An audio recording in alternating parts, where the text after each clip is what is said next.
My name is Marilyn Ashford, and at 58, I thought I understood heartbreak. I had buried my husband 2 years earlier, sold our family home, and moved in with my daughter to help us both through difficult times. I thought the worst pain was behind me. I was wrong. It was nearly midnight on a Tuesday when my world shifted forever. I sat at Heather's kitchen table, surrounded by the gentle chaos of my art supplies, colored pencils, fine-tip markers, and sheets of high-quality paper that I bought with the small savings I had left. The kitchen light cast a warm glow over my latest creation, an intricate textile design inspired by the Victorian gardens my late husband David and I used to visit. This wasn't just a hobby for me. These designs were my lifeline, my way of processing grief while creating something beautiful. Each delicate brushstroke represented hours of meditation, of healing, of hope that maybe I could build something meaningful from the ashes of my old life. I had been working for months on a portfolio, dreaming of maybe, possibly, finding a way to turn my art into income. At 58, starting over felt impossible, but these designs made me feel alive again. They made me feel like Marilyn Ashford still had something valuable to offer the world.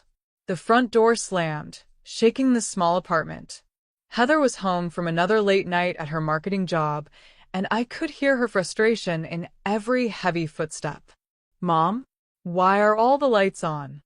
Her voice carried that edge it had developed over the past 6 months, sharp, impatient, as if my very existence was an inconvenience. "I'm just finishing up," I called softly. "I'll clean up in a minute." Heather appeared in the doorway, still in her work clothes, her blonde hair disheveled and her makeup smudged. At 29, she was beautiful in the way that youth makes everything beautiful, but there was something harsh in her eyes that hadn't been there when she was younger. She looked at my spread of artwork with the expression someone might reserve for a pile of garbage. "You're still doing this?" "I'm working on my portfolio." "Portfolio?" She laughed, and the sound was like glass breaking. "Mom, you're 58 years old. This isn't a portfolio. This is a hobby. A childish hobby." I felt my chest tighten. "I think they're getting quite good," Mrs. Patterson next door said. Mrs. Patterson is 80 and half-blind. She'd compliment a crayon drawing. Heather moved closer to the table, and I instinctively wanted to protect my work. "Mom, when are you going to accept reality? You're not some undiscovered artist. You're a widow living in her daughter's apartment, playing with colored pencils like a kindergartner." "Heather, please." "Please what?" "Please keep pretending this is anything more than you avoiding getting a real job." She reached for her wine glass, her third of the evening, I noticed, and in her dramatic gesture, she knocked it over. Red wine splashed across my designs, immediately soaking into the papers I had spent weeks perfecting. I gasped, grabbing for the drawings, but it was too late. Months of work were destroyed in seconds. "Oh no," I whispered, holding up a design that was now streaked with burgundy stains. "Oh no, no, no. See?" "This is exactly what I mean." Heather didn't even apologize. Instead, she grabbed a paper towel and began roughly wiping the table, further smearing the wine into my artwork. "This is a waste of time. You need to get a real job, Mom. You need to contribute to this household instead of sitting around playing artist all day." I sat frozen, watching my daughter, my only child, the little girl I had raised to be kind and compassionate, destroy my work without a flicker of remorse. I could try to save some of these. I started, but Heather cut me off. "Stop it. Just stop it. You're embarrassing yourself." She crumpled up one of my designs and threw it in the trash. "I work 10 hours a day to keep this roof over our heads while you sit here making pretty pictures. Do you know how that makes me feel? Do you know how it looks to my friends?" Her words hit me like physical blows. "I didn't know you felt that way." "Of course you didn't know. You're too busy living in your little fantasy world to notice that you're a burden." A burden. The word echoed in my mind as I looked at my daughter, This stranger, who looked like Heather but spoke with the voice of someone I didn't recognize. "I'm trying to build something," I said quietly. "I'm trying to find a way to be independent again. By drawing flowers?" "Mom, wake up. You're 58. Nobody's going to hire you to doodle. Nobody cares about your artistic vision. You need to get a job at a grocery store or something. Something real." She left then, stomping to her bedroom and slamming the door so hard that a picture fell off the wall. I sat alone in the kitchen, surrounded by the ruins of my dreams. Wine had soaked through most of my designs, rendering them unsalvageable. I carefully picked up the pieces that might be saved, but my hands were shaking. As I cleaned up the mess, I thought about the past 6 months since I'd moved in with Heather. The little comments about my playing around with art, the eye rolls when I mentioned my projects, the way she introduced me to her friends as my mom who's going through a creative phase. I had thought she was being supportive. I had thought she understood that art was my way of healing, of finding myself again after losing David. But I had been wrong. In Heather's eyes, I wasn't a woman rediscovering her passion. I was a pathetic old lady playing with crayons, too delusional to accept that my life was essentially over. I picked up one of the least damaged designs, a delicate pattern of intertwining roses that I had based on the garden where David proposed to me 35 years ago. Half of it was stained beyond repair, but I could still see the beauty in what remained. That's when I made a decision that would change everything. I would never explain myself to Heather again. I would never defend my dreams to someone who saw them as embarrassment. And I would never, ever let her make me feel small again. As I carefully placed my surviving artwork in a protective folder, I began to plan. Not revenge. That would come later, naturally, as a consequence of Heather's choices. But escape. Freedom. A life where my art mattered, where my dreams had value, where I could be Marilyn Ashford instead of just Heather's mother. I spent the rest of the night researching apartments online, quietly packing my most essential belongings and making a promise to myself. I would prove that 58 was not too old to start over. I would prove that my childish hobby had value. And I would do it all without saying a single word to my daughter about my plans. Heather had taught me that silence could be cruel. Now I was going to teach her that silence could also be powerful. Before we continue with Marilyn's incredible journey, I want to share something important with you. If you've ever been told you're too old to start over, let me tell you, that's a lie. Your story isn't over, and you still have chapters left to write.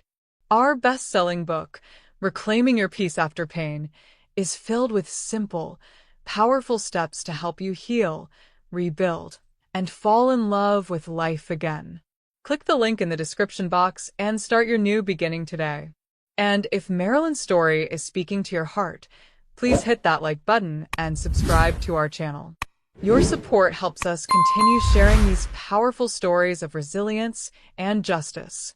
Trust me, you won't want to miss what Marilyn does next. For the next 2 weeks, I moved through Heather's apartment like a ghost with a purpose. Every morning, I woke before dawn and worked on my art in complete silence. I had managed to save 3 of my designs from the wine incident, and I was determined to create new ones that were even better. But now I worked with a different energy, not the gentle, healing meditation of before, but with the focused intensity of a woman who had something to prove. Heather barely noticed my new routine. She left for work at 8 a.m. and returned home after 7 p.m., usually in a mood that made conversation impossible. Perfect. Her indifference to my daily life had once hurt me. Now it was exactly what I needed. During the day, while she was at the office dismissing other people's dreams, I was quietly dismantling the life I had built in her space. I started with the things that mattered least: extra clothes, duplicate kitchen items, books I could easily replace.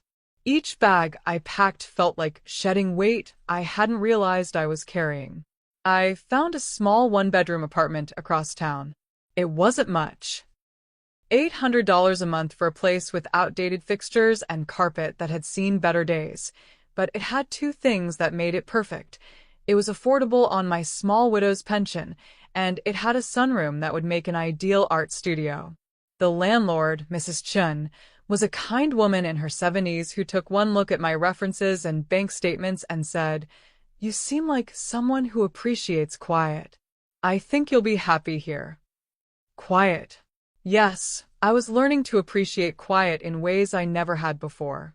I arranged for utilities to be connected, found a secondhand furniture store that could deliver basics, and opened a new bank account that Heather didn't know about.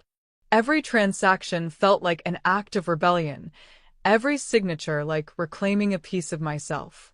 The hardest part was packing my art supplies and the portfolio I had been building. These weren't just materials and papers. They were my hopes, my dreams, my proof that Marilyn Ashford still had something unique to offer the world.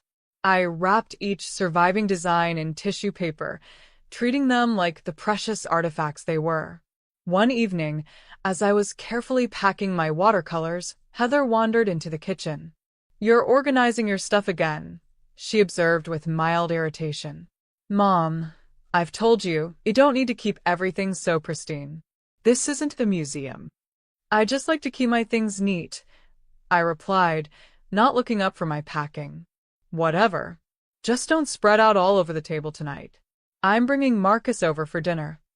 Marcus was her latest boyfriend, a man who worked in finance and spoke about money with the passion other people reserved for art or music. He had been to the apartment twice before, and both times he had looked at my art supplies with barely concealed disdain. "Of course," I said. "I'll make sure everything is put away." That night, I listened to them in the dining room, discussing property investments and vacation homes while I sat in my bedroom, wrapping my most delicate brushes in protective cloth. Their conversation was peppered with casual dismissals of people they considered beneath them. "She's just a secretary. He's never going to amount to anything. They don't understand how the real world works." I wondered if Heather spoke about me that way when I wasn't around. My mom? Oh, she's going through this artistic phase. It's kind of embarrassing, but what can you do? She's 58 and has these delusions about being an artist. The thought didn't hurt as much as it should have. Instead, it strengthened my resolve. On my second-to-last night in Heather's apartment, I did something I hadn't done in months. I called my old friend Sandra. Sandra Pierce had been the owner of a small but prestigious art gallery downtown before retiring 5 years earlier. We had met through David's work. He had been an accountant for several local businesses, including Sandra's gallery, and had maintained a friendship built on our shared love of art and good conversation. "Marilyn." Sandra's voice was warm with genuine pleasure. "I was just thinking about you. How are you holding up, dear?" "I'm changing," I said carefully. "Sandra, I know this might sound strange, but would you be willing to look at some artwork I've been creating? I value your opinion, and I need an honest assessment." "Of course. What kind of work have you been doing?" "Textile designs. Patterns for fabric, wallpaper, that sort of thing. I know it's not gallery art, but nothing. Good design is good design, regardless of the medium. When can you come by?" We arranged to meet the following evening. After I hung up, I felt something I hadn't experienced in months: anticipation. Not the nervous hope I had felt when working on my designs in Heather's kitchen, but genuine excitement about sharing my work with someone who understood art. My last morning in Heather's apartment, I woke at 5 a.m. and made myself coffee in the kitchen where my dreams had been shattered 2 weeks earlier. I sat at the same table where Heather had destroyed my work, but now I felt different. Stronger. More purposeful. I had arranged for the moving truck to come while Heather was at work. 3 hours, and my entire life would be transported to a place where I could start over. Before I left, I wrote a note and placed it on the kitchen table where Heather would find it when she came home. "Heather, thank you for teaching me that my time is worth more than I thought.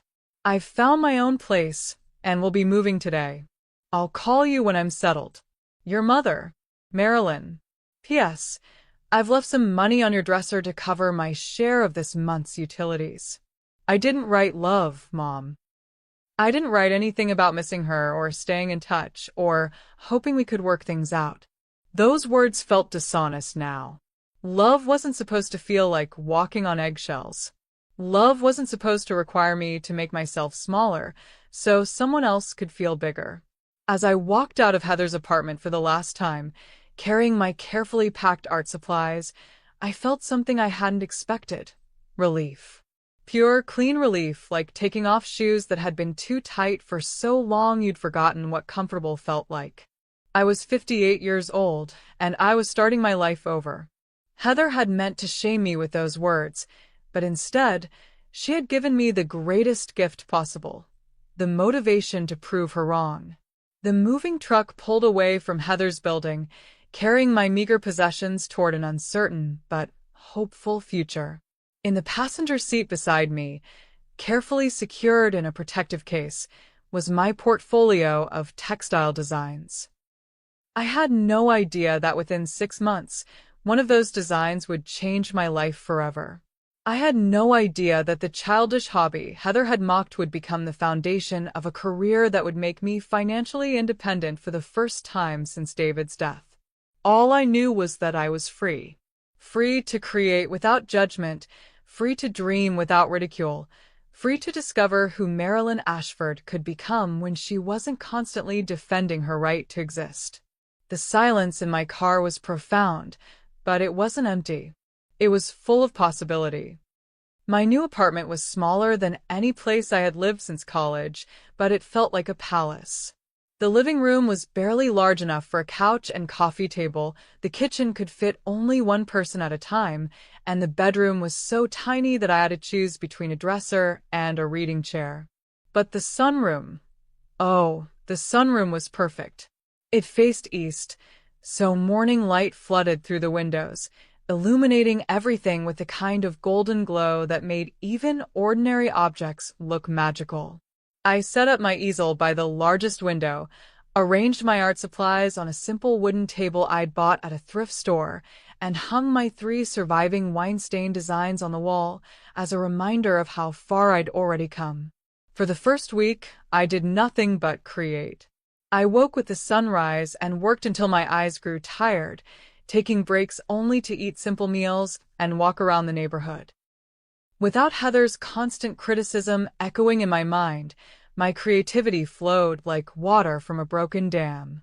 I designed patterns inspired by everything around me, the way shadows fell across my neighbor's garden, the intricate wrought iron details on the building across the street, the delicate frost patterns that appeared on my windows during cold mornings.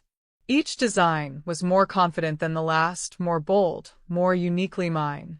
It was during my second week of solitude that Sandra called. "Marilyn, dear, I hope you're settling in well. Are you ready for that visit we discussed?" I had almost forgotten about our arrangement in the euphoria of my newfound creative freedom. "Yes, absolutely. When would be convenient for you? How about this afternoon? I'm curious to see what you've been working on." Sandra's house was a converted Victorian that had served as her gallery for 20 years before becoming her retirement home. Every wall was covered with carefully curated artwork.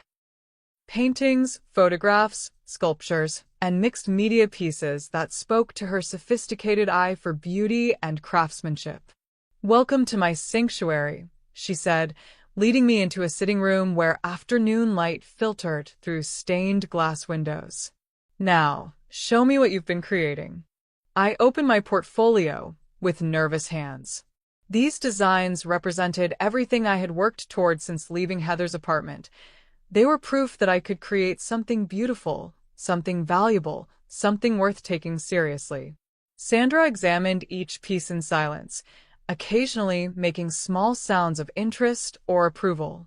She held them at different angles to catch the light, studied the details with a magnifying glass, and took notes in a small leather journal. "Marilyn," she said finally, "these are extraordinary." I felt my heart skip. Really? Really? The complexity of the patterns, the way you've balanced traditional motifs with contemporary sensibilities. This is sophisticated design work. Professional quality. But they're just patterns for fabric. Just patterns? Sandra looked at me with raised eyebrows. Marilyn, do you have any idea how much the textile industry pays for original designs of this caliber? I shook my head. Thousands of dollars. Sometimes tens of thousands, depending on the client and the exclusivity of the design. She pulled out her phone. I'm going to make a call. Sandra, what are you doing? I'm calling my friend Alexander, who works as a creative director for Morrison Textiles. They supply fabrics to high-end fashion houses and interior designers. He's always looking for fresh talent. Oh, I don't think I'm ready for something like that. Nonsense. Marilyn, confidence is a choice. You can choose to see yourself as a woman playing with a hobby, or you can choose to see yourself as an artist with something valuable to offer. Which choice serves you better? The question hit me like a revelation. For months, I had been letting Heather's voice in my head define how I saw my work. But what if I chose to listen to Sandra instead? What if I chose to believe that my art had value? Make the call, I said. Alexander Winters turned out to be a man in his 40s with salt and pepper hair and the kind of confident bearing that comes from years of working with beautiful things. He met us at Sandra's house 2 days later, carrying a leather briefcase and wearing an expression of polite interest that I recognized as professional courtesy. Sandra speaks very highly of your work, he said as I spread my designs on her dining room table. May I? He examined my patterns with the same careful attention Sandra had shown, but his evaluation felt different, more businesslike, more calculating. I tried to read his expression, but his face revealed nothing. These are quite good, he said finally. The Victorian Garden series especially. There's a timeless quality to them that would work well in luxury applications. Thank you. I'd like to show these to my team. We're always looking for designers who understand the balance between classic elegance and contemporary appeal. He pulled out a business card. Would you be interested in creating some trial pieces for us? There would be compensation, of course, even if we don't end up purchasing the designs. I took the card with hands that trembled slightly. Yes. Yes, I would be very interested. Excellent. I'll have my assistant send you the specifications for our current project. We're working with a client who's launching a high-end home decor line, wallpapers, upholstery fabrics, that sort of thing. If your work fits what they're looking for, this could be quite lucrative for you. After Alexander left, Sandra and I sat in her garden with tea and cake, watching the late afternoon sun paint everything in shades of gold. How do you feel? Sandra asked. Terrified, I admitted. What if I'm not good enough?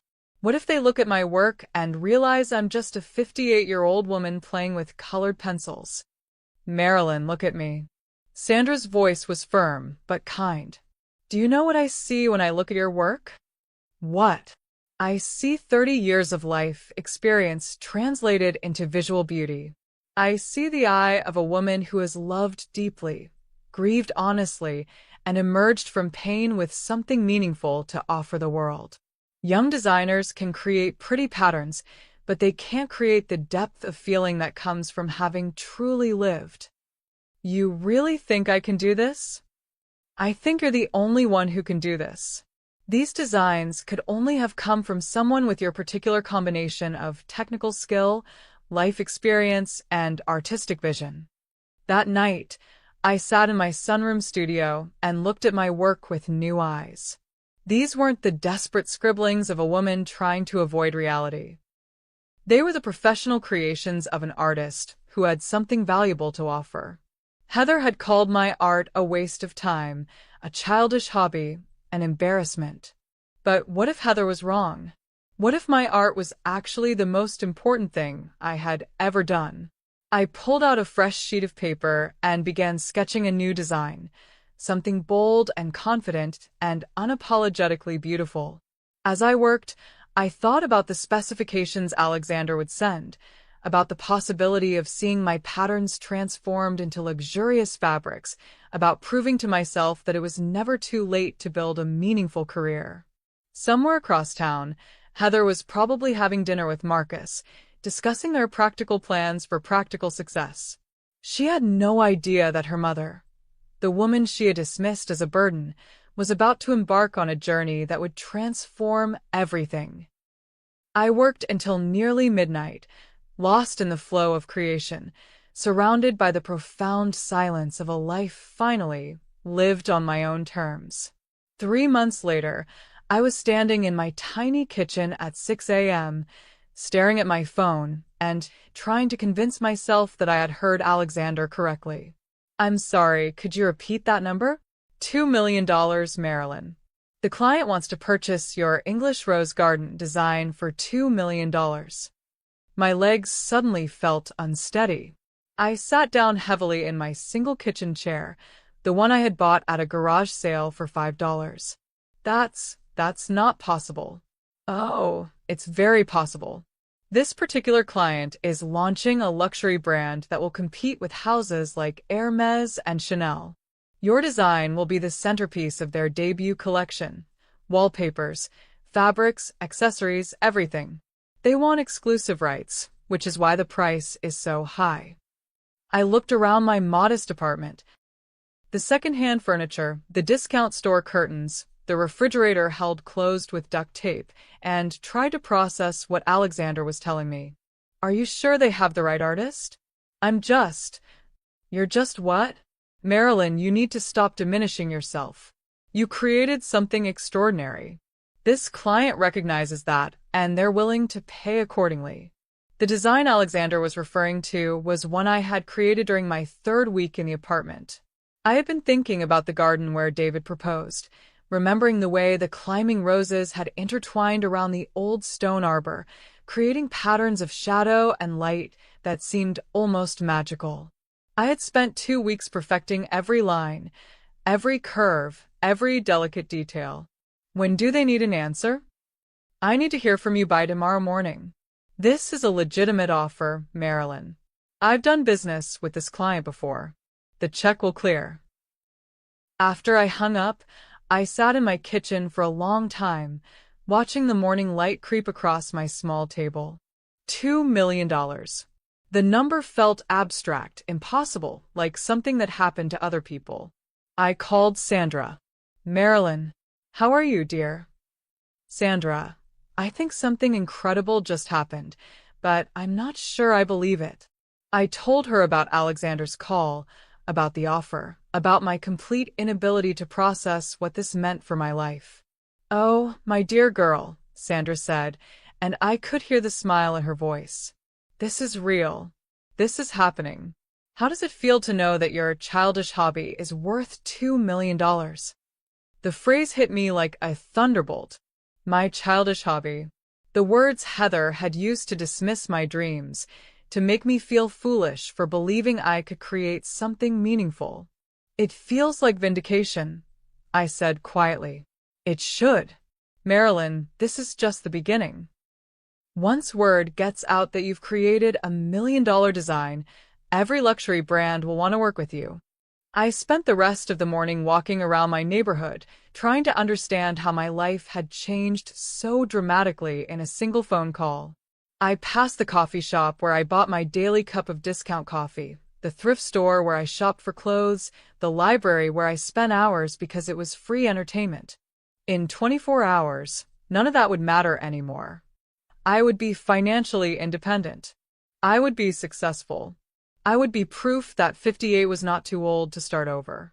But more than that, I would be proof that Heather had been completely, utterly wrong about me. That evening, I called Alexander back. "I accept the offer." "Excellent.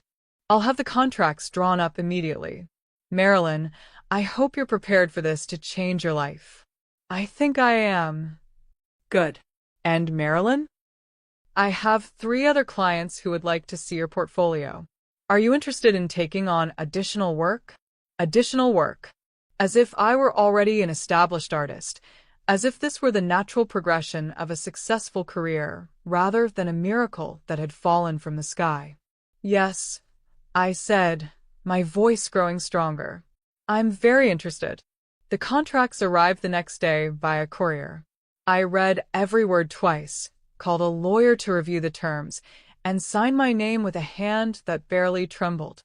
When the courier left with the signed documents, I closed my apartment door and stood in my entryway, trying to absorb what had just happened. I was no longer a woman playing with a hobby. I was no longer a burden living off her daughter's charity. I was an artist whose work was valued at $2 million. That afternoon, I did something I hadn't done since moving out of Heather's apartment. I called her. Mom. Heather sounded surprised to hear from me. How are you settling in? I meant to call, but work has been crazy. She hadn't meant to call. I knew that, and she knew that I knew, but it didn't matter anymore. I'm settling in very well, thank you. How are things with you? Oh, you know. Same old stuff. Marcus and I are looking at condos, but everything decent is so expensive. And my job is, well, it's fine, but the pay isn't really keeping up with my ambitions. I could hear the stress in her voice, the frustration of someone whose life wasn't unfolding according to plan. 6 months ago, I would have offered to help. I would have suggested ways to stretch her budget, offered to contribute money I couldn't afford to spare. Now I simply listened. But anyway, enough about my problems. How's the art stuff going? Are you still doing what do you call them? Your designs. My designs. Not your hobby or your little drawings. Progress, perhaps, or maybe just politeness. Yes, I'm still creating. In fact, I just sold a piece. Oh, that's nice. How much did you get for it? The moment of truth. I could downplay it, make it sound modest, protect Heather from the shock of learning that her mother's childish hobby had just made her wealthy. Or I could tell the truth. $2 million. The silence stretched so long that I wondered if the call had dropped. Mom, did you say 2 million? I did. $2 million? Yes. Another long pause. That's not. Mom, are you feeling okay? Maybe you misunderstood. I didn't misunderstand anything, Heather. A luxury brand purchased one of my textile designs for $2 million. The contracts were signed this morning. That's impossible. And yet it happened. I could practically hear her mind racing, trying to process this information, trying to reconcile the image of her unemployed mother playing with colored pencils with the reality of a woman who had just earned more money than Heather made in 5 years. Mom, this is incredible. I mean, I always believed in your talent. No, you didn't. My voice was calm, matter of fact. You called it a waste of time. You said I needed to get a real job. I was worried about you. I didn't want you to get your hopes up. Of course. Mom, we should celebrate. Let me take you out to dinner. Somewhere really nice. My treat. That's thoughtful, Heather, but I'm quite busy with new commissions. Perhaps another time. New commissions? 3 other companies want to work with me. It seems that success breeds success in the art world. After I hung up, I sat in my sunroom studio and looked at the wine-stained designs hanging on my wall, the ones Heather had destroyed in her careless moment of cruelty. They had become my inspiration, my reminder of why I had left, why I had chosen silence over confrontation. Now they were about to become symbols of something else entirely, the moment when my real life began. I pulled out a fresh sheet of paper and began sketching a new design. This one would be even better than the English rose garden. This one would be worth even more. And this one would prove, once and for all, that some dreams are worth pursuing no matter what anyone else thinks about them. 6 months after my first sale, I was living in a different world. Not just financially, although the money had certainly changed everything. I had moved to a beautiful townhouse in the Arts District with high ceilings, hardwood floors, and a third-floor studio filled with natural light. I had professional-grade art supplies, custom storage for my growing portfolio, and a wardrobe that reflected my new status as a successful artist. But the real change was internal. I moved through the world differently now, with confidence, with purpose, with the quiet authority that comes from knowing your worth and having it acknowledged by others. My relationship with Morrison Textiles had evolved into something resembling a partnership. Alexander called me regularly with new projects, each one more prestigious than the last. Luxury hotels, high-end fashion houses, exclusive interior designers, they all wanted original Marilyn Ashford designs. I had also signed contracts with two other firms, Blackstone Luxury Goods and Heritage Fine Arts. My work was appearing in Architectural Digest, being featured in runway shows in New York and Paris, gracing the walls of million-dollar homes across the country. The irony wasn't lost on me. While Heather struggled with rent on her modest apartment, her mother, the woman she had called a burden, was building an empire. I maintained a deliberately low profile. No interviews, no social media presence, no public appearances. My clients loved the mystery of working with an anonymous artist whose identity was known only to a select few in the industry. They called me the ghost designer, the phantom of luxury patterns. My bank account grew steadily, but I lived modestly. Not out of frugality, but out of choice. I had learned the difference between having enough and having everything, between success and excess. I bought what I needed to create my best work, premium materials, proper equipment, a beautiful space to inspire me, but I felt no need to flaunt my wealth. The townhouse became my sanctuary. Every room was designed around my art, with walls that showcased my favorite pieces and storage that kept my materials organized and accessible. I had a small kitchen where I prepared simple, elegant meals, a reading nook where I researched historical textile patterns, and a bedroom with windows that faced east, so I could wake with the sun. But the studio was the heart of everything. It occupied the entire third floor, with skylights that filled the space with perfect, even light throughout the day. My easels were positioned to catch different angles of illumination, my work tables were arranged for maximum efficiency, and my walls were covered with inspiration boards that sparked new ideas daily. I worked with the discipline of someone who had learned that opportunity doesn't wait for convenient moments. Every morning, I was at my easel by 7 a.m. I took breaks for meals and walks, but my focus was absolute. Creating beautiful patterns wasn't just my career, it was my passion, my meditation, my way of making sense of the world. The money kept growing. By the end of my first year as a professional artist, I had earned over $5 million. Not because I was greedy, but because excellent work commanded excellent compensation, and I had finally learned to accept what I was worth. I invested most of it conservatively, on the advice of a financial planner who specialized in artists and creatives. Real estate, bonds, diversified portfolios that would provide steady income for the rest of my life. I was building more than a career. I was building security, independence, freedom from ever having to depend on anyone else again. My social life was small but meaningful. Sandra and I had dinner twice a month, usually at my place, where we would discuss art, literature, and the strange journey that had brought me from Heather's kitchen table to international success. I had also developed friendships with a few other artists in the neighborhood, people who understood the creative process and respected the dedication it required.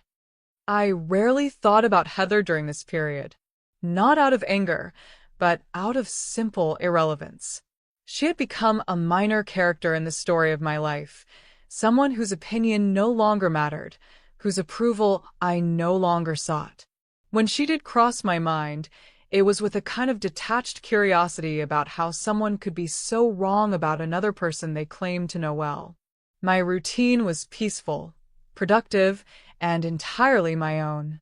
I woke when I wanted, worked when inspiration struck, traveled when I needed new inspiration for my designs. I had complete control over my time, my energy, my creative output. But I also knew this peaceful phase wouldn't last forever. Success has a way of attracting attention, and attention has a way of complicating even the most carefully constructed privacy. The first sign came when Alexander called with an unusual request. "Marilyn, I have an opportunity that's a bit different from your usual work." "What kind of opportunity?" "Pembroke House is launching their first textile collection in 50 years. They want to work exclusively with you, a full line of fabrics and wallpapers featuring your designs. It would be a 3-year contract worth approximately $15 million. I set down my coffee cup carefully. Even after a year of success, numbers like that still had the power to take my breath away. That's quite an offer. It is. But there's a catch. They want to feature you in their marketing campaign.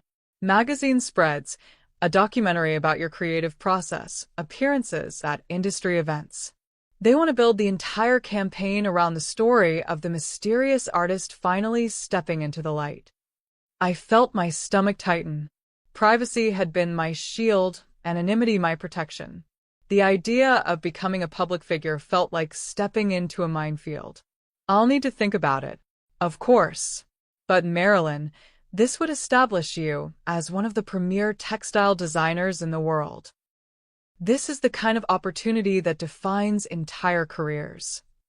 After I hung up, I walked through my townhouse, considering what exposure would mean. My carefully constructed sanctuary would no longer be secret. My name would be associated with my success. People would know that Marilyn Ashford, the woman dismissed as a burden by her own daughter, had built an empire from the ashes of that humiliation. Including Heather, I had been content to succeed quietly, to prove my worth to myself and to the clients who valued my work.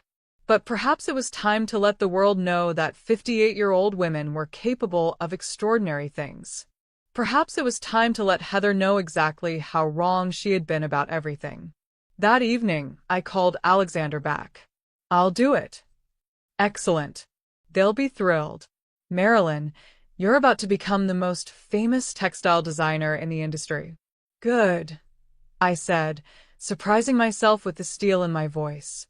"It's time." The contracts were more complex than anything I had signed before, but the terms were generous.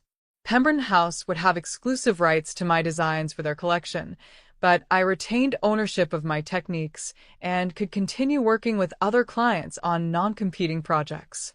More importantly, they agreed to let me maintain creative control over how my story was told. This wouldn't be a puff piece about a lucky amateur. It would be the true story of a professional artist who had overcome dismissal and doubt to achieve extraordinary success. The photography sessions began 3 weeks later. I spent a day at my townhouse studio with a team of photographers and stylists, documenting my creative process, my living space, my transformation from grieving widow to successful entrepreneur. I wore a simple black dress and my grandmother's pearl necklace, elegant, understated, timeless. The photographers captured me at my easel, surrounded by my work, looking every inch the serious artist I had become. "You have such an interesting face," the lead photographer told me. "Very photogenic. The camera loves those cheekbones." I smiled, thinking about all the years I had felt invisible, dismissible, unworthy of attention. Now professional photographers were discussing my bone structure, like I was a model instead of a 59-year-old woman who had spent most of her life being overlooked. The magazine spread would run in Architectural Digest, Vanity Fair, and Design weekly simultaneously. The documentary would air on the Arts and Culture Network. There would be gallery showings of my work, interviews with industry leaders about my impact on textile design, and features in newspapers across the country. In 3 months, everyone would know the name Marilyn Ashford, including my daughter. I didn't call Heather to warn her. I didn't prepare her for what was coming. She had taught me the power of silence, after all, and I had become an excellent student. Instead, I focused on my work, creating the most beautiful designs of my career for the Pemberton House collection. Each pattern was more sophisticated than the last, more confident, more undeniably the work of a master craftsperson. When the first magazine hit the stands, I was ready. When the documentary aired, I was prepared. When the phone started ringing with congratulations, interview requests, and new business opportunities, I answered with the calm professionalism of someone who had finally learned her worth. But when Heather called, I let it go to voicemail. After all, silence was golden, and I had spent a year learning to appreciate its value. The phone rang at 8:47 p.m. on a Tuesday, 6 weeks after the Architectural Digest feature hit newsstands. I was in my studio, putting the finishing touches on a design inspired by Art Nouveau stained glass windows, when I saw Heather's name on the caller ID. I hadn't spoken to her since the day I told her about my first sale, nearly 8 months ago. I let it ring. The voicemail she left was casual, almost aggressively normal. "Hey Mom, it's me. Just checking in. I saw the craziest thing today.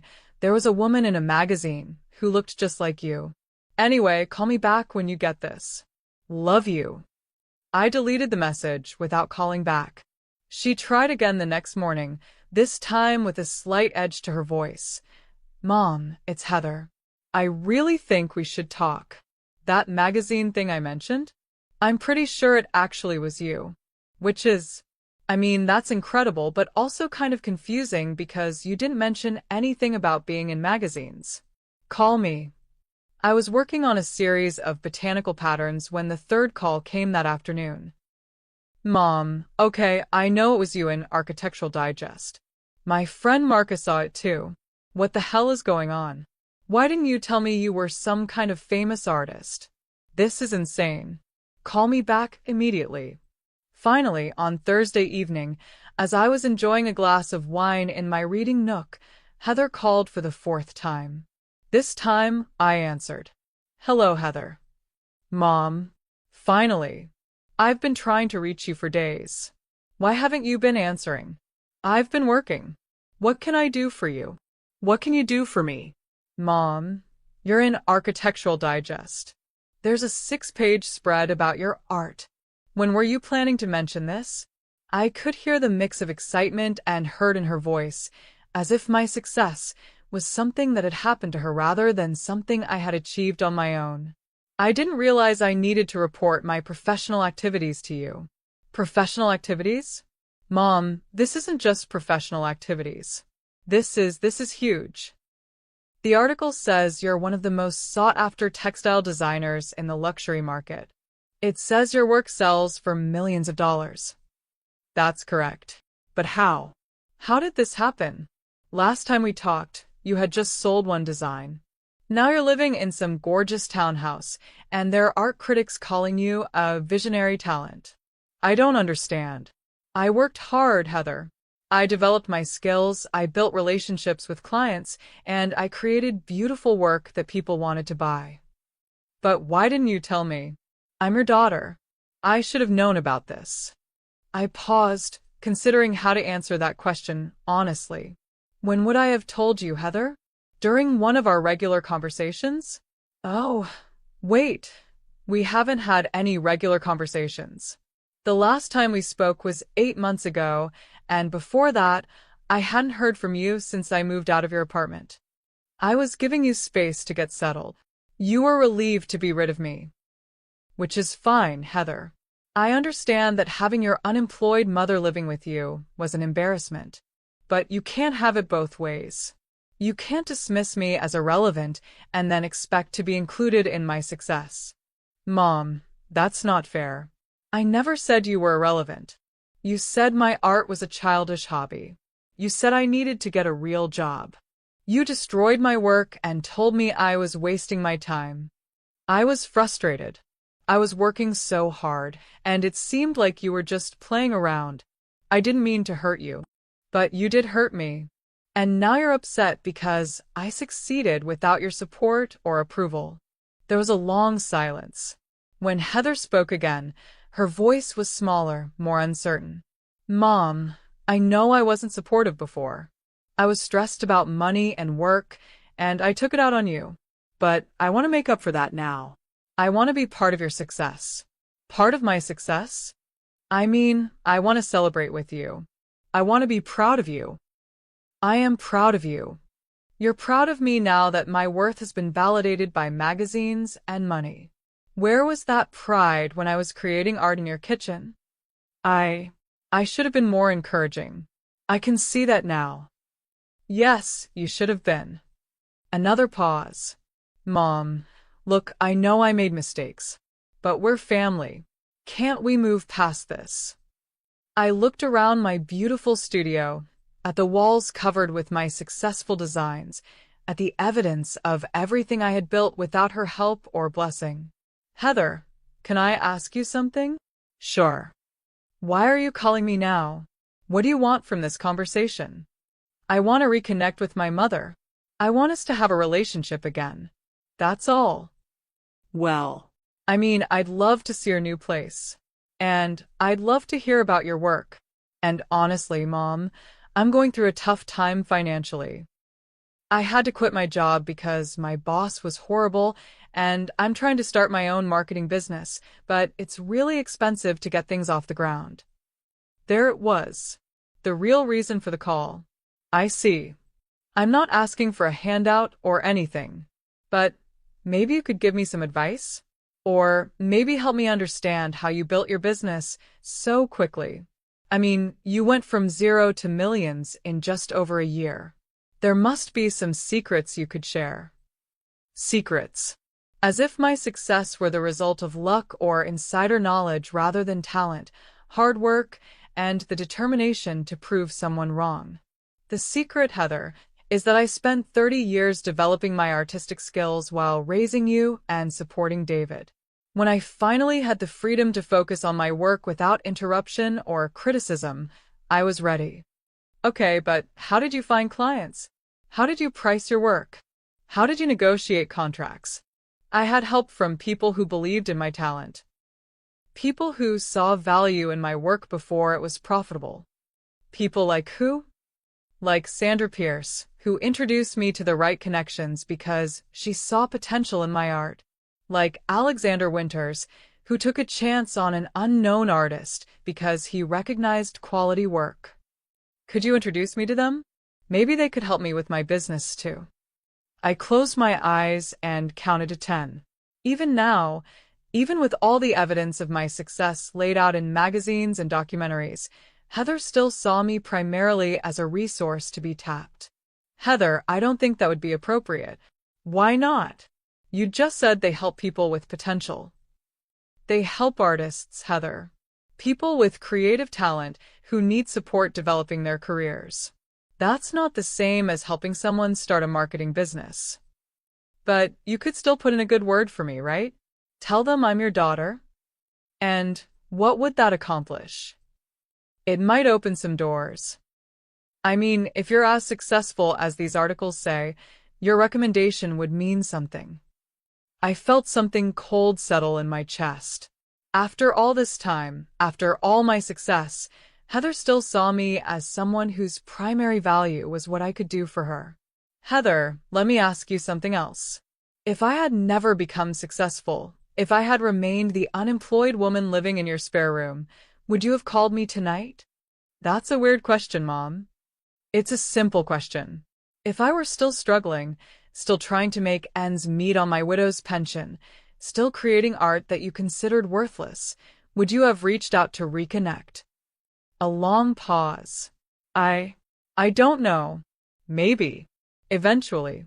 Be honest. Probably not, she admitted quietly. I was angry that you left without explaining yourself. I felt like you abandoned me when I was trying to help you.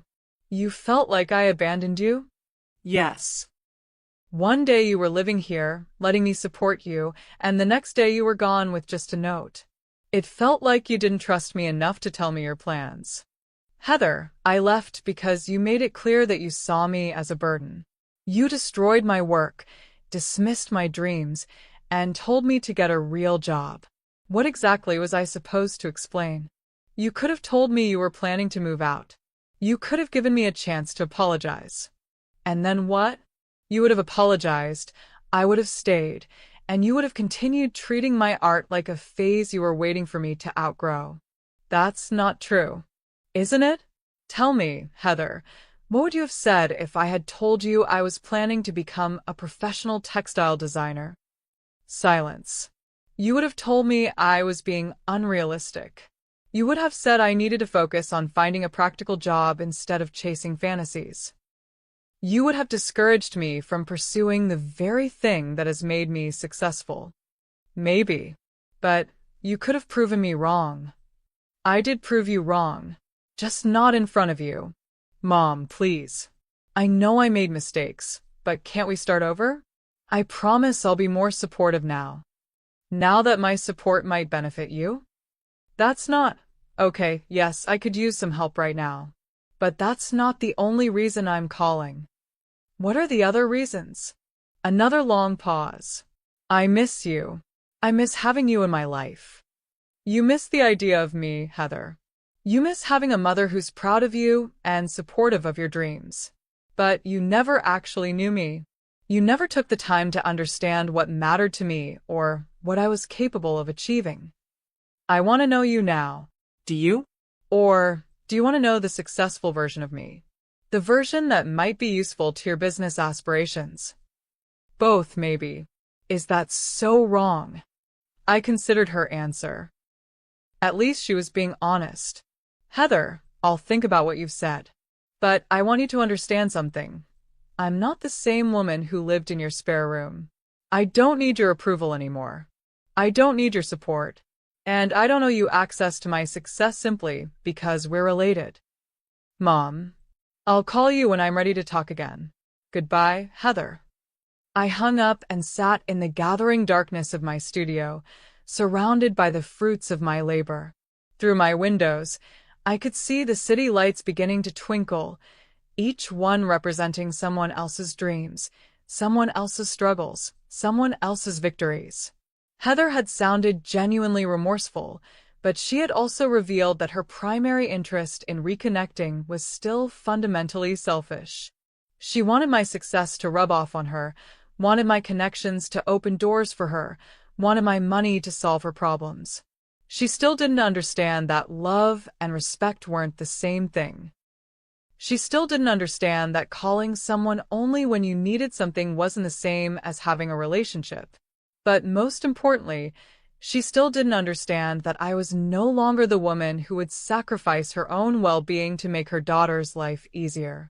I turned back to my easel and picked up my brush. I had work to do, designs to create, a career to build. And I had learned that the most beautiful art came from the deepest solitude, the most profound silence. Let Heather sit with her regrets. I had better things to do with my time. 3 months after Heather's call, my life had taken on a rhythm of controlled public engagement that felt both exhilarating and surreal. The Pemberton House campaign had exceeded all expectations. My textile designs were being featured in luxury homes from Manhattan to Malibu, and the documentary about my creative process had won an award at the International Arts Film Festival.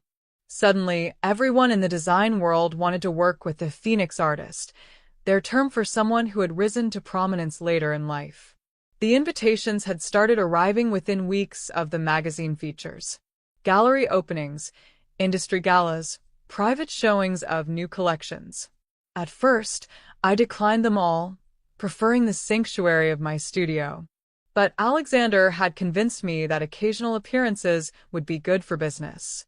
You don't have to become a social butterfly, he had said. But showing your face a few times a year reminds people that you're real, that you're still creating. It adds mystique to the brand. So I had begun accepting select invitations, only the most prestigious events, only those that aligned with my aesthetic sensibilities. I attended quietly, dressed in elegant but understated clothes, speaking only when spoken to, maintaining the air of mystery that had become part of my professional persona. The invitation that changed everything arrived on a Tuesday morning in November. Heavy cream cardstock, Embossed lettering, the kind of formal elegance that signaled serious money and serious connections.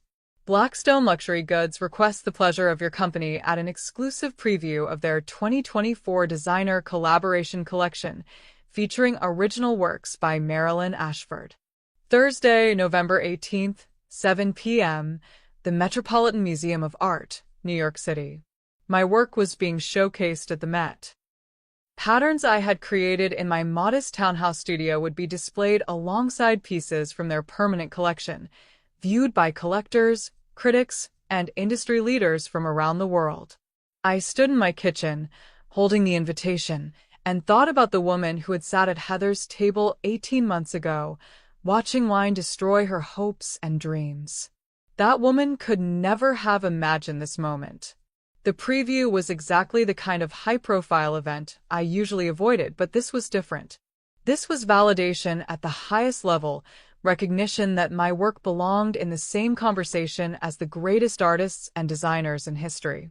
I called my stylist. Yes, I had a stylist now, a sharp-eyed woman named Claire, who understood that my public image needed to reflect both my artistic sensibilities and my newfound status, and asked her to find something appropriate for the occasion.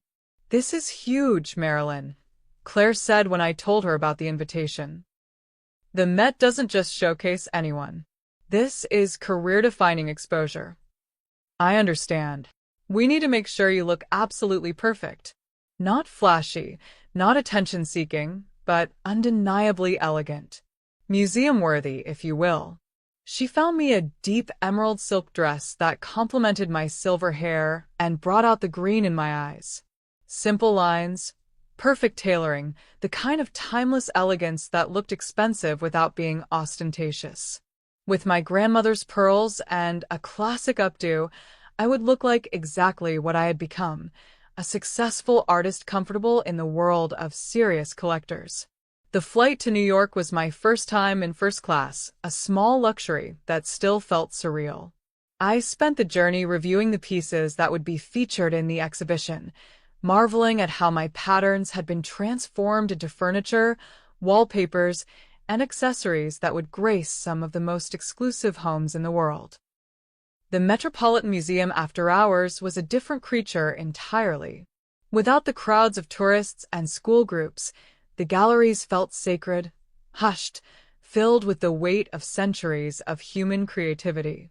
I walked through the halls where my work would be displayed, trying to absorb the magnitude of what was happening. The preview itself was intimate, perhaps 50 people, all of them influencers in the world of luxury design. I recognized faces from magazine covers, names from gallery programs, voices that shaped trends and determined what the wealthy would covet next season. And there, in the center of the contemporary design gallery, were my patterns, transformed into wallpaper that covered an entire accent wall, upholstered furniture that looked like it belonged in a palace, accessories that turned functional objects into works of art. A small placard beside the display read, "Ashford Textile Designs, Contemporary Patterns Rooted in Classical Tradition." Marilyn Ashford's work represents a unique synthesis of historical motifs and modern sensibilities, creating designs that speak to both timeless beauty and contemporary sophistication. I stood before my work, displayed in one of the world's most prestigious museums, and felt a profound sense of completion. This was what validation looked like. This was what success felt like. This was proof that art mattered, that creativity had value, that it was never too late to become who you were meant to be. "Magnificent work," a voice said beside me. I turned to see an elegant woman in her 60s, impeccably dressed, studying my patterns with obvious appreciation. "You must be very proud." "I am," I said simply. "Patricia Blackstone," she said, extending her hand. "I'm honored to finally meet you. Your designs are exactly what we were hoping for, sophisticated enough for our most discerning clients, but accessible enough to appeal to a broader market." Patricia Blackstone, the founder and CEO of Blackstone Luxury Goods, a woman whose aesthetic choices influenced how the wealthy decorated their homes around the world.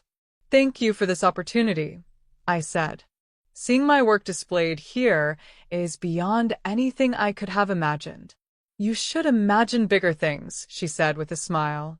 I have a feeling this is just the beginning for you. The evening continued with conversations that would have intimidated me a year ago, but now felt natural.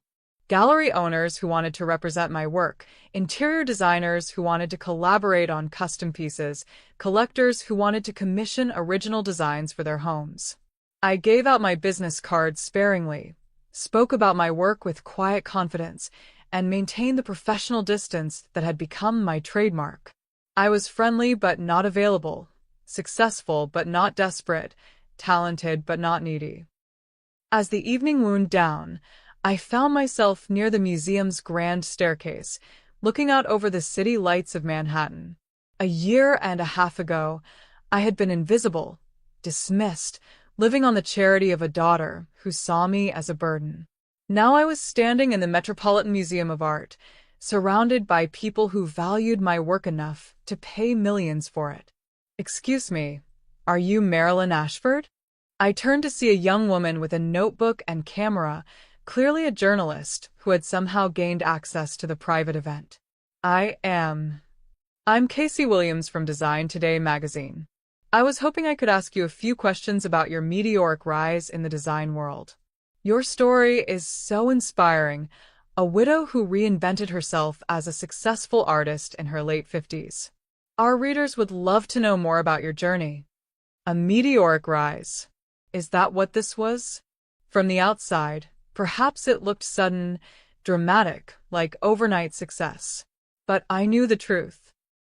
This was the result of 30 years of developing my skills, 18 months of focused work, and the determination that came from being underestimated by someone who should have believed in me. I'm not giving interviews tonight, I said politely. But you can contact my representative if you'd like to discuss a feature. Just one quick question. What would you say to other women who think it's too late to pursue their dreams? I considered the question. What would I say to women like the one I used to be? Women who had been told their dreams were hobbies, their talents were worthless, their ambitions were embarrassing? I would say that other people's opinions of your potential are irrelevant, I said finally. The only question that matters is, what are you capable of creating when no one is watching? The journalist scribbled frantically. And what about family support? How important is it to have people who believe in you? I thought about Heather, probably sitting in her apartment right now, struggling to pay her bills while her mother's work was being celebrated at the Metropolitan Museum of Art. Family support is wonderful when you have it, I said, but it's not required for success. Sometimes the greatest gift someone can give you is showing you that you don't need their approval to achieve your dreams. After the journalist left, I spent a few more minutes in the museum, memorizing the feeling of seeing my work displayed alongside pieces that would outlast all of us. Then I collected my code and headed back to my hotel. On the plane home the next morning, I thought about what the journalist had said, a meteoric rise. But it didn't feel meteoric to me. It felt inevitable, like the natural result of finally being free to become who I had always been underneath the roles of wife, mother, caregiver. My phone buzzed with a text message. Heather. Mom, I saw photos from the Met event online. You looked incredible. I'm so proud of you. Can we please talk? I deleted the message without responding and turned my attention to the clouds outside my window. I had learned the value of silence, the power of making people wait for what they wanted from me. Heather would keep calling, keep texting, keep trying to insert herself into my success. But she would have to earn the right to be part of my life now, and earning required more than words.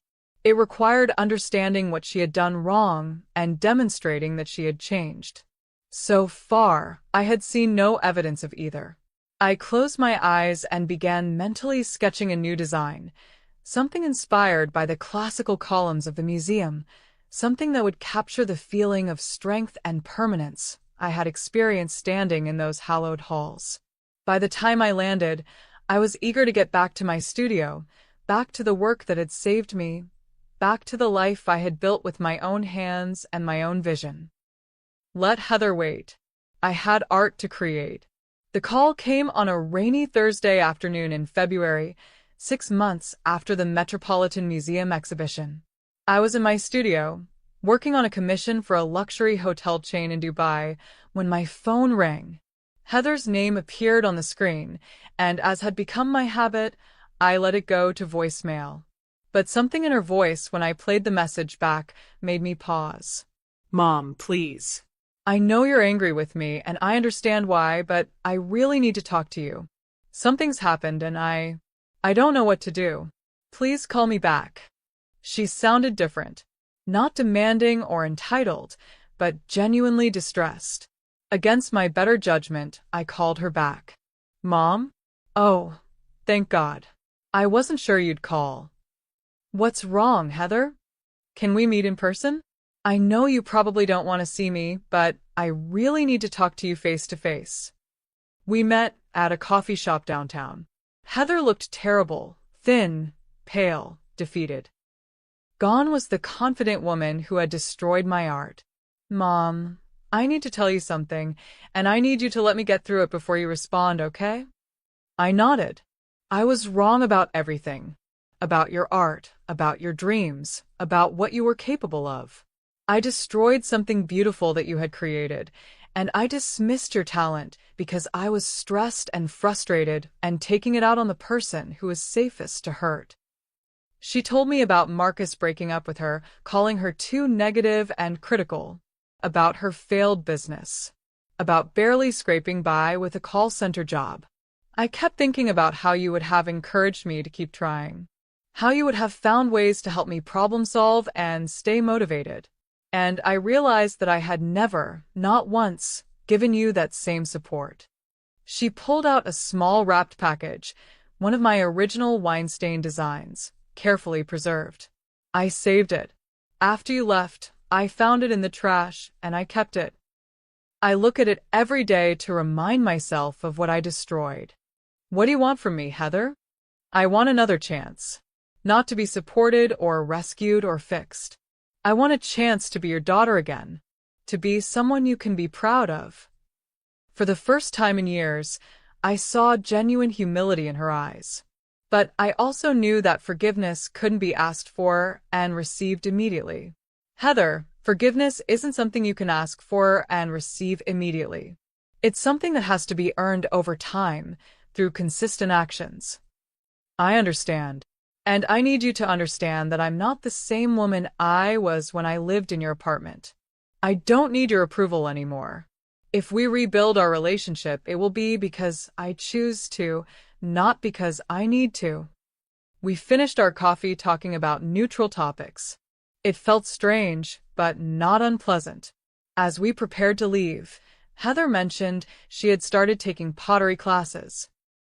Not because I think I'll be the next Marilyn Ashford, but because you showed me that creative expression can be healing. For the first time in our conversation, I smiled. I'd like to hear about your pottery sometime. We parted with a careful hug. I felt cautiously optimistic, but I knew one conversation didn't constitute real change. For months after our coffee shop meeting, I was beginning to believe that Heather might actually have changed. She had called twice a month with genuine questions about my work and updates about her pottery that didn't require anything from me. It was during this period of cautious rebuilding that Heather made what would turn out to be a catastrophic mistake. I was in my studio when my security system chimed. Someone was at my front gate. I checked the monitor and saw Heather standing outside, but she wasn't alone. A man in his 30s stood beside her, holding business documents. I pressed the intercom button. Heather, what are you doing here? Mom, hi. I'm sorry to drop by without calling, but I have someone I really want you to meet. This is David Preston from Creative Capital Investments. He has an incredible business proposition for you. My blood went cold. A business proposition. This wasn't a social visit. This was an ambush. I didn't agree to any meeting. I know, but David was only in town for today, and when I told him about your success, he was so excited to meet you. David stepped forward. Ms. Ashford, I represent investors who are very interested in expanding into the luxury art market. We could help you scale your business, reach new markets, really maximize your potential. Heather, step away from David for a moment. I want to speak with you privately. She moved closer to the intercom. Mom, this is exactly what we talked about. Building on your success. We never talked about that. We talked about you respecting my boundaries and not trying to insert yourself into my business. This isn't inserting myself. This is helping. Heather, did you call this man and tell him about my work without my permission? A pause. I mentioned that I knew a very successful textile designer. Did you give him my name? My address? Details about my income? Just general information. Did you promise him a meeting without asking me first? I told him I thought you might be interested. Without asking me first. David had grown impatient. Ms. Ashford, I understand you're cautious, but this is a legitimate opportunity. Security will be called if you're not gone in the next 60 seconds. I watched David gather his briefcase and stalk away, but Heather remained at the gate. Mom, please open the gate. Let me explain.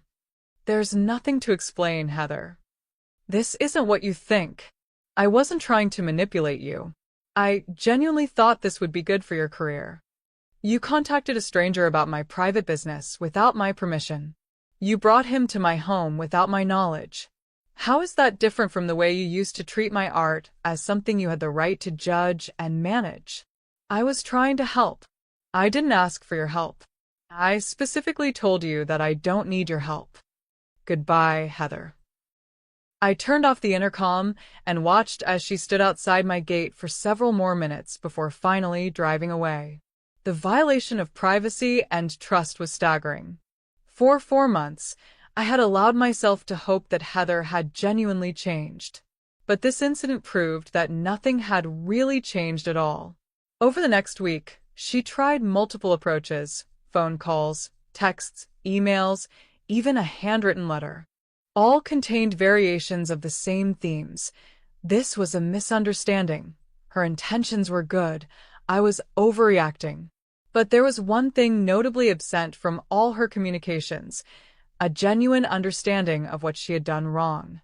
2 weeks after the incident, I framed the wine-stained design she had given me during our reconciliation. But I didn't hang it as a symbol of forgiveness. I hung it in my studio as a reminder of why trusting Heather had been a mistake. I had given her a chance to prove she had changed, and she had failed spectacularly. 2 years later, I was standing in the private viewing room of the Meridian Gallery in London, watching collectors examine my latest series, Fractured Beauty, inspired by the Japanese art of kintsugi, where broken pottery is repaired with gold. The irony wasn't lost on me. My life had been broken in Heather's kitchen that night almost 4 years ago, but I had repaired it with something more precious than gold: self-respect, independence, and the knowledge that I was valuable regardless of who chose to see that value. Ms. Ashford, the gallery director, approached with excitement. The entire collection has sold. The total value is £4.2 million. Plus, we have requests from 6 other galleries for future exhibitions. £4.2 million for a single collection. Almost 4 years ago, I had been dismissed as a woman playing with a hobby. My phone buzzed with a text from Heather. Mom, I saw the article about your London exhibition. I'm so proud of you. Can we please talk? I deleted the message without reading it twice. After the gallery event, I walked through Hyde Park, thinking about the journey from Heather's kitchen table to royal properties. I had done this alone. Every success achieved without her help or blessing. Back at my hotel, I called Sandra to share the news about the sales. The Crown Estate purchased one of your pieces? You're going to be hanging in palaces. It doesn't feel real yet. How are you feeling about Heather these days? I don't think about her much anymore. She texted today, but I deleted it. Do you think you'll ever forgive her? I've already forgiven her, Sandra. But forgiveness doesn't mean allowing someone back into your life who has proven repeatedly that they can't respect your boundaries. My phone rang. Heather, of course. I let it go to voicemail. Later, I listened to the message.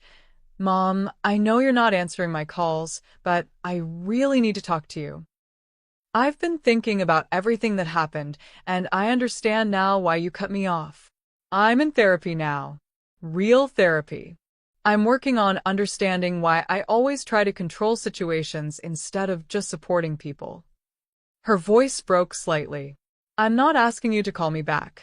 I just wanted you to know that I finally understand what you try to teach me. That love isn't about what someone can do for you. It's about seeing their value and supporting their dreams.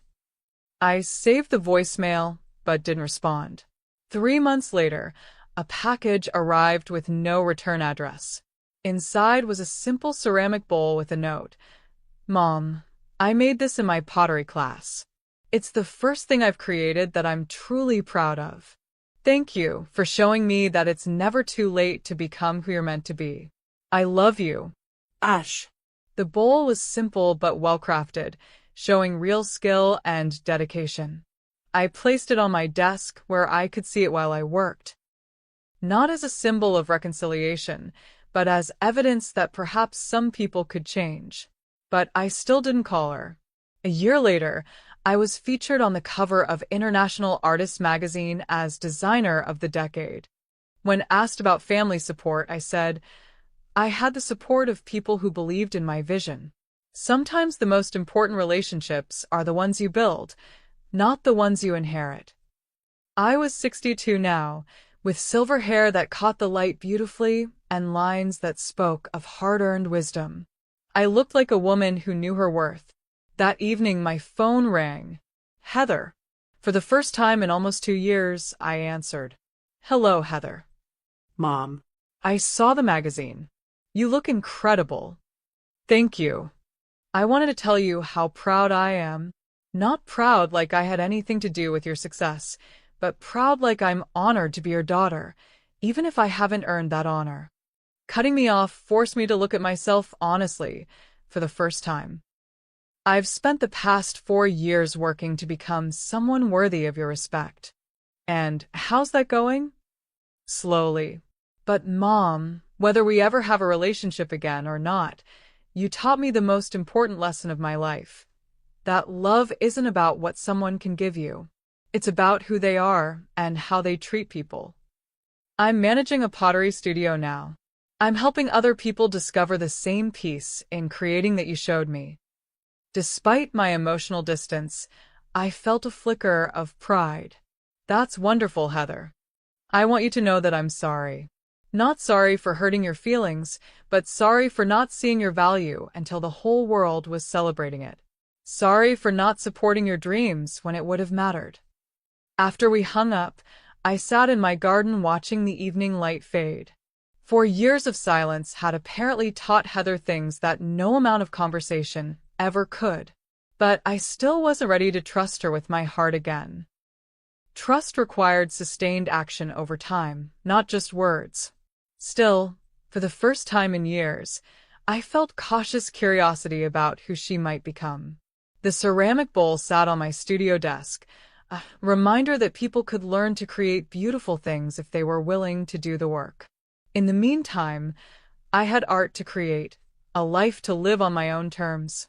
I had learned that the most beautiful revenge wasn't destruction. It was living so well that other people's opinions became irrelevant. The final silence wasn't empty. It was full of everything I had built from the ashes of what others had tried to destroy. And it was enough. Thank you for joining Marilyn on this incredible journey of transformation and self-discovery.